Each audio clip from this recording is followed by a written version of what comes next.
Hi, good evening, guys. We have Mr. Marijan Vrdoljak with us. I have known him for past 5 years.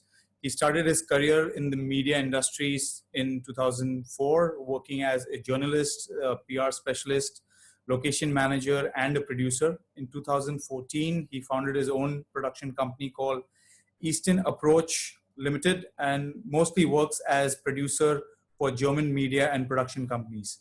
In 2017, he was one of the location managers for Croatia for one of the Telugu production called Mahana Bhavadu by Maruthu Dasari.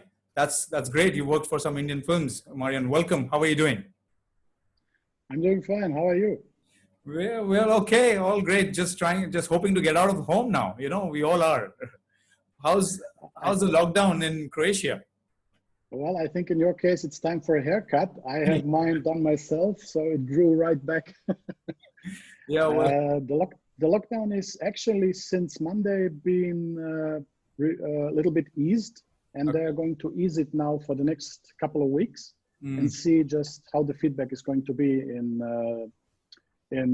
meanings of infections, if the numbers are going to grow or stay the same, and they try to open the country for the tourist season. Is that right? Well, because what I heard is people are not going to travel because of the fear, but still they want to keep it open just in case if somebody wants to get out. That's great news, in fact. They want to keep it open. I'm not quite sure how they're going to accomplish it. They've been talking about corridors from one country to another with designated P spots and break places along the highways. I don't know. I don't know if people are going to risk and travel. But Croatia, as for now, is coping really fine with the number of infections and death.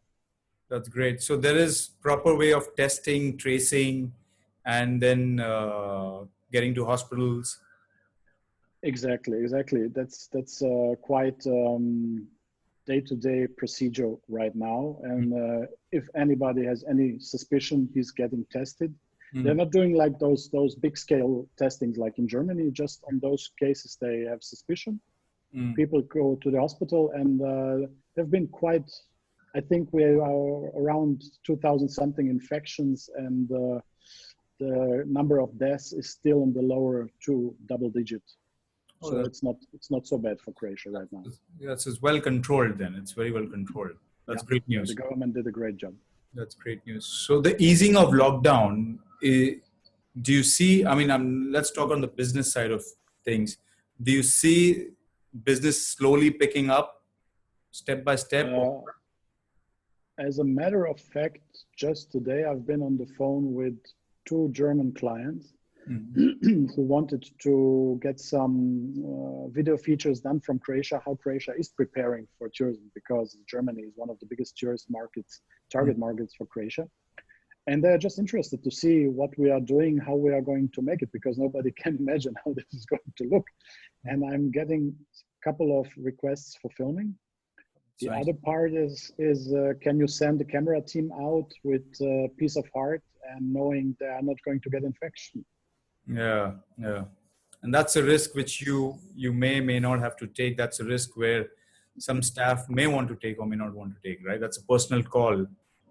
Exactly. My company has no staff on a constant payroll. We work on a project basis.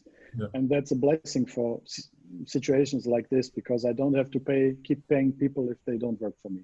Yeah. So most of my colleagues are freelancers, and I really ask them, do you want to do it? I will provide you with the masks, with the hand sanitizers, everything I can do to make it safer.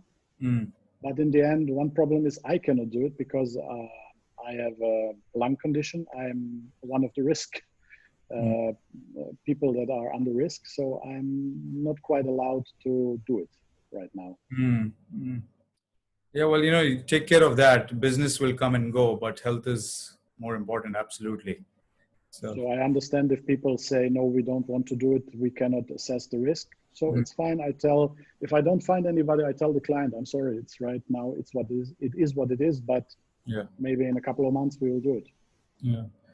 And so how are you utilizing your time with besides watching some TV? Is there any, actually, are you trying to do something on your side? Fortunately, I have some retainers that involve a lot of scanning media, writing some summaries. Mm-hmm. So I keep up to date, and I do this usually during the morning. Mm-hmm. I can tell you my apartment has never been so clean as it is right now. And I'm trying to educate myself. You know, I have a lot of video equipment and lighting and everything. I mean, you can get a small idea. Yeah. But I cannot get myself to be really creative. That's something I noticed. I'm missing my own creativity because now that I have the time to play around and everything, I started it a couple of times, but then I go and ask myself, okay, now what? Because you keep, you know, you keep thinking about the future. You keep thinking about issues that are more at hand. And I find it inhibits the creativity. So you get this time now to kind of go back to the board, and since it's a slow time, do you I mean, just from your, you know, point of view, from business point of view as well, do you see easing out over 6 months, 3 months? There's going to be a big dip coming through in business, and then all of us. So there are people who are saying it's going to be a V-shaped recovery.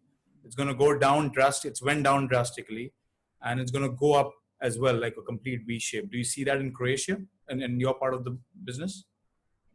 That's quite a hard question. You know why? The creative industry in Croatia has not such a high volume or turnover, or I don't know. It's not such a big money business like in big countries like Germany or India, or China. I don't know. Yeah. So the volume we are speaking, and the companies and the clients are very limited on this market. So that's been a fierce price battle ongoing forever. And now all the sponsors, all the clients have, they just need to save the money they would usually use for marketing or for production just to pay the salaries. The government actually is very helpful. You know, they have a measure to help preserve workplaces. They give you actually 4,000 kunas per person, that's per employee a month, just if you save the workplace. 4,000 kuna, that's about $600, a little bit less. And the average Croatian salary is about, the net salary is about a little less than 900 or around $900. So the government actually is going to pay $600 for the next couple of months just to save the workplaces. So the companies, they need to add the difference. In that aspect, they have a little bit of leeway room, but they're not pumping it into the creative industry. I don't see it. I don't see it happening anytime soon. Another factor is Croatia became quite a popular spot for filming. You mentioned that we worked with the Indian production. Fan by Shah Rukh Khan has been filmed partially in Dubrovnik in 2016, I think. So that's just an example. Game of Thrones was mostly filmed in Dubrovnik. Croatia is a big location right now for foreign productions. And we don't even know when the borders are going to open. So I had requests from Germany for reality show. And they wanted to film in Croatia for 1 month.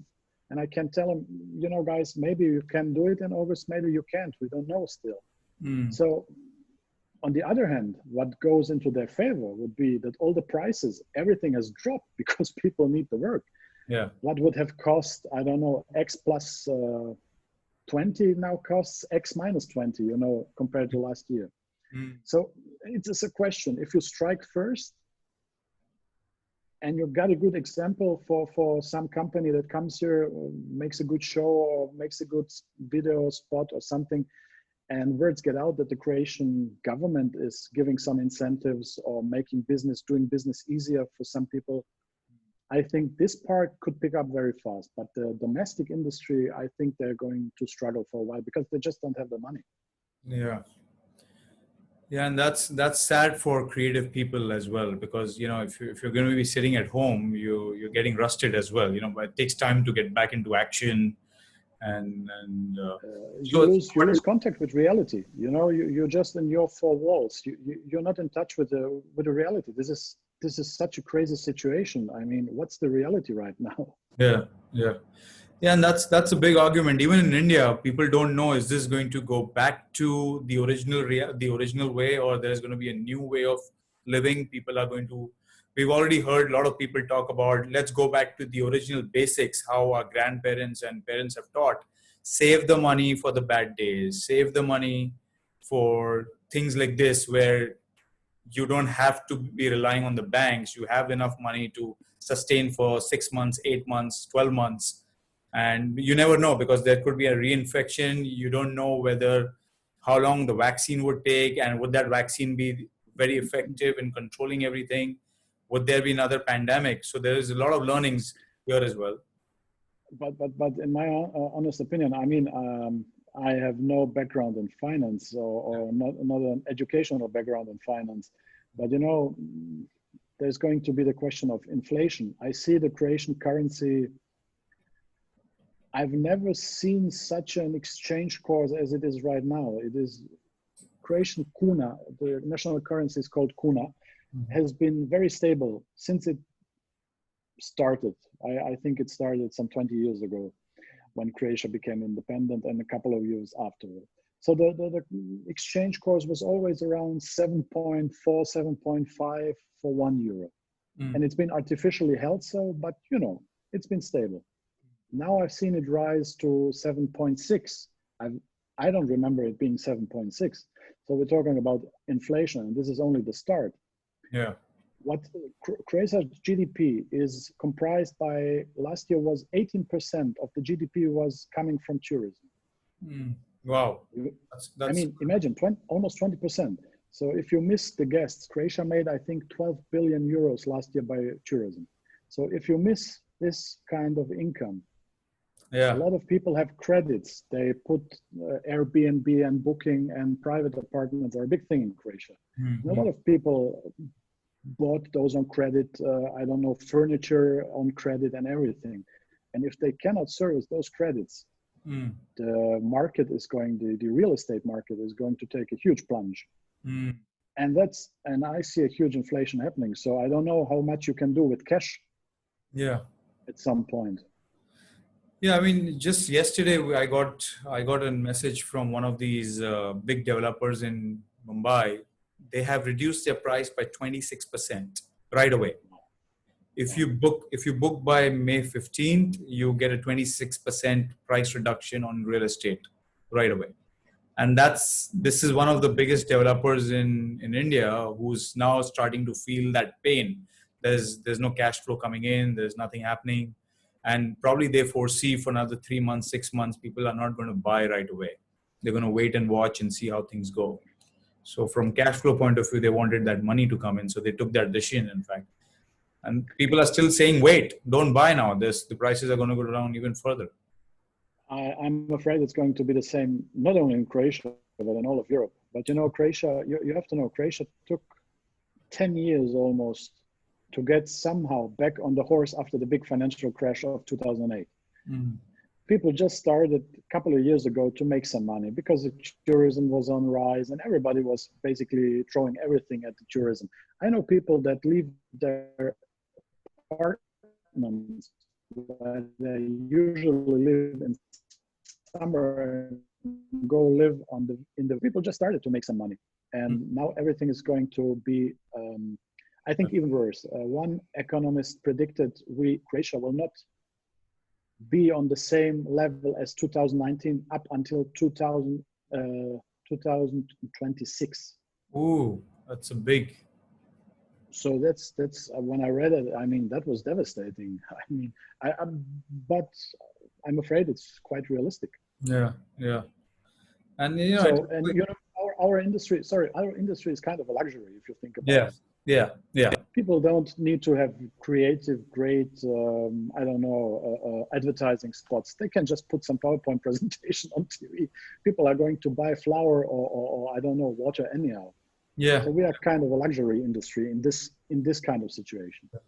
Yeah, I mean, in the end, a lot of advertisement spends are cut down by 60, 70% already for the month of May.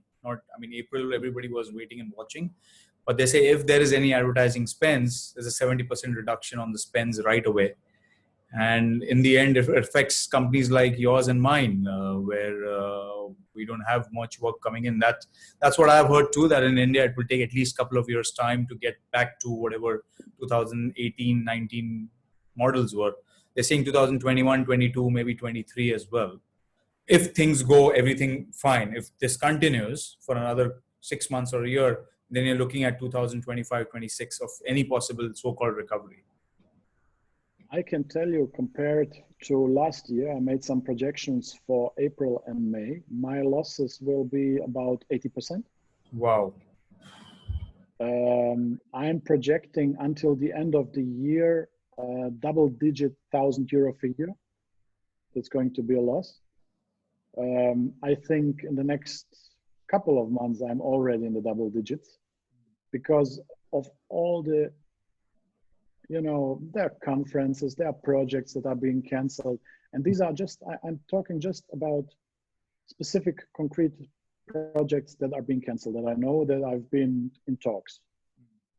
So some were already agreed upon.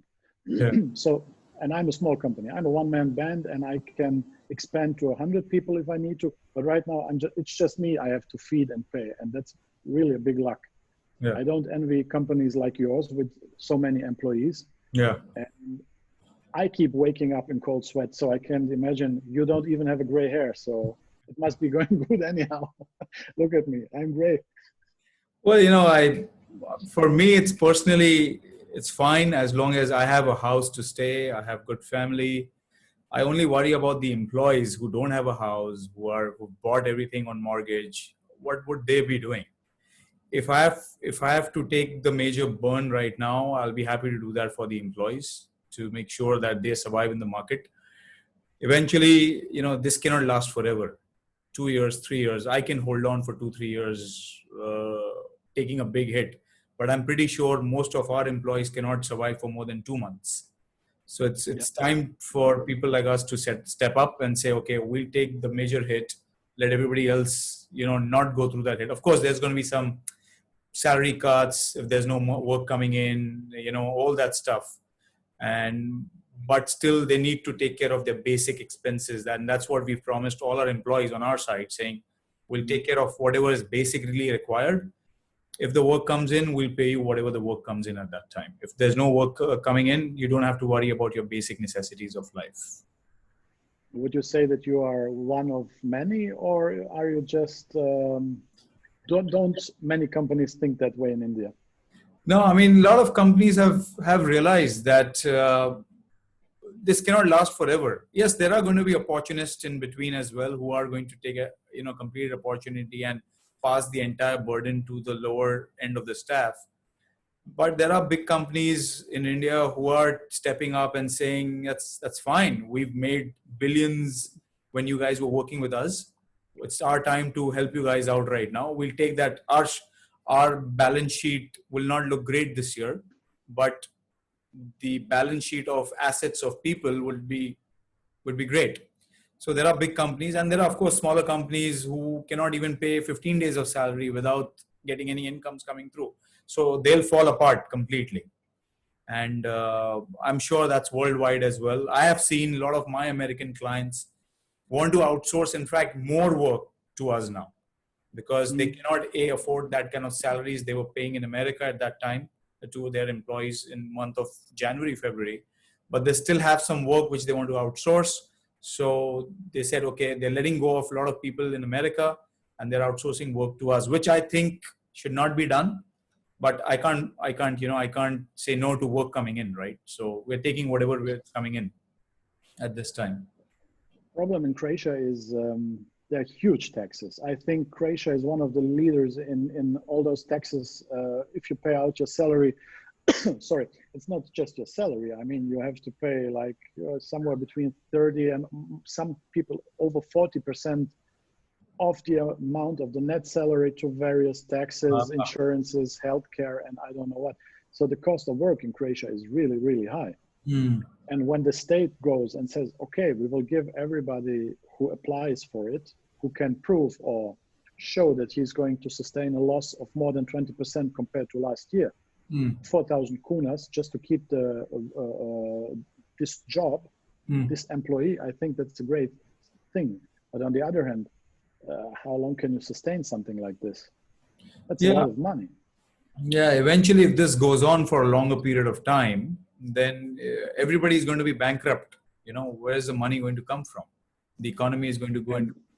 So what the Indian government is doing, they're doing a smart thing to do here. They are opening up the green zones, which are not that infected.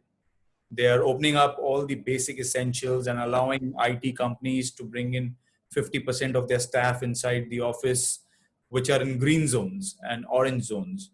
On the red zone, you can't bring in anybody at all.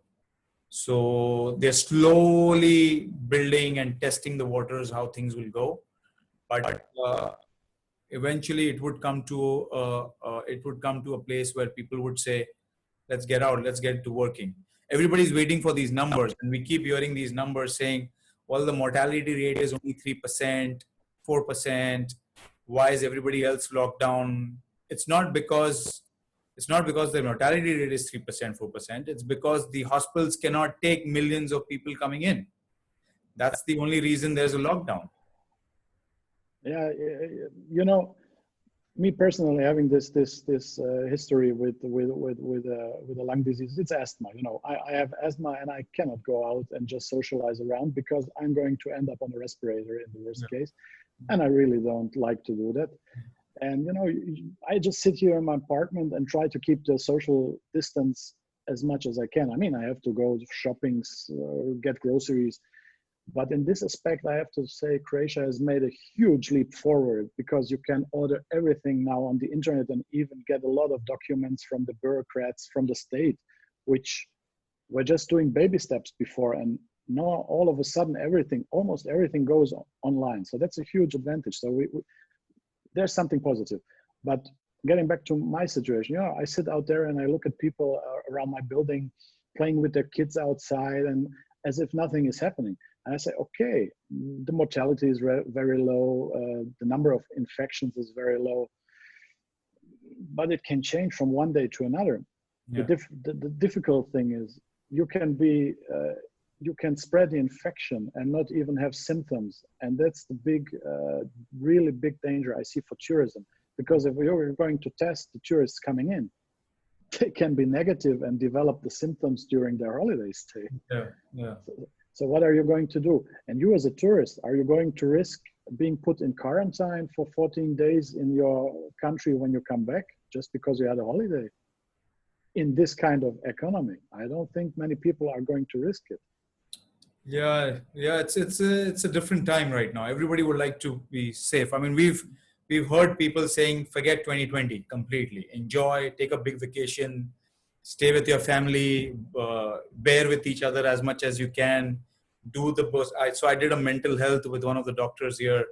How do you cope with people who you married to and kids are born to you, and you are seeing different aspects of their life. They are seeing different aspects of your life, of your moods. And so he said the only way to do it is sit down on the table and talk to each other.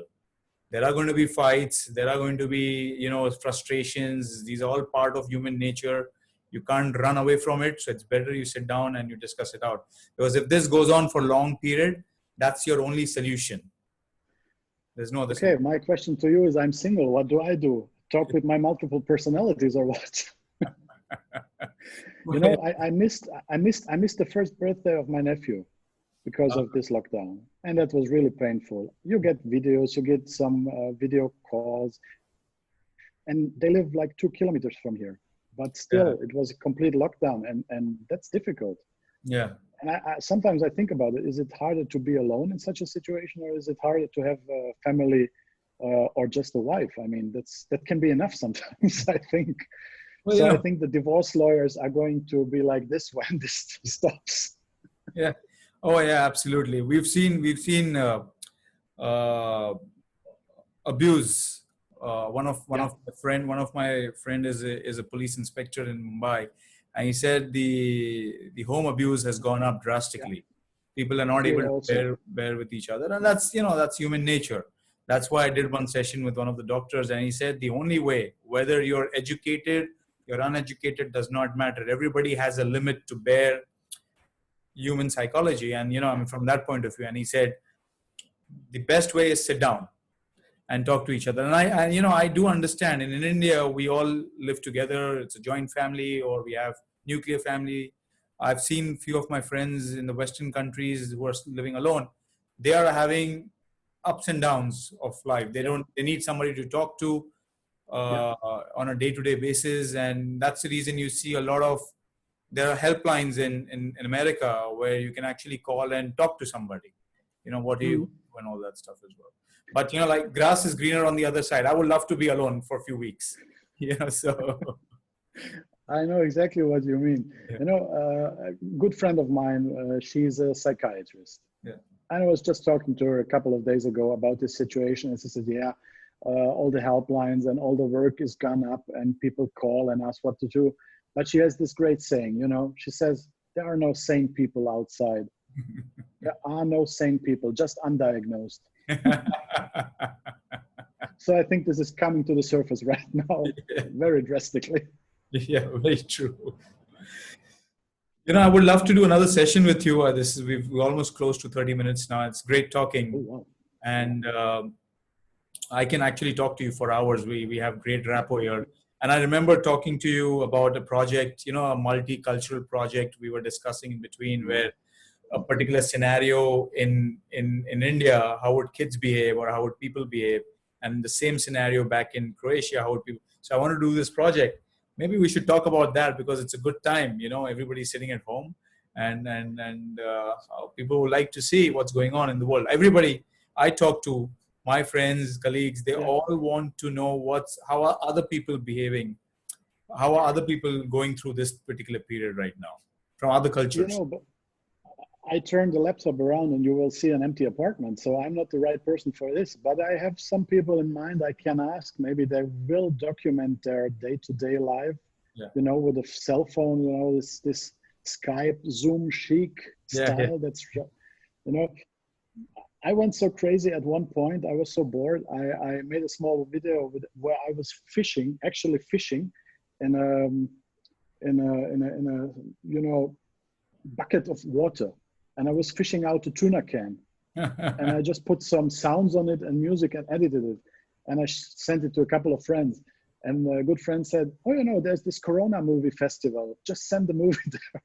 And I was crazy enough to send the movie there. And now I'm seeing the submissions, all those artsy effects and lighting and everything. And I was just sitting there in my, in my jogging pants, fishing with a clothes rack, for a tuna can.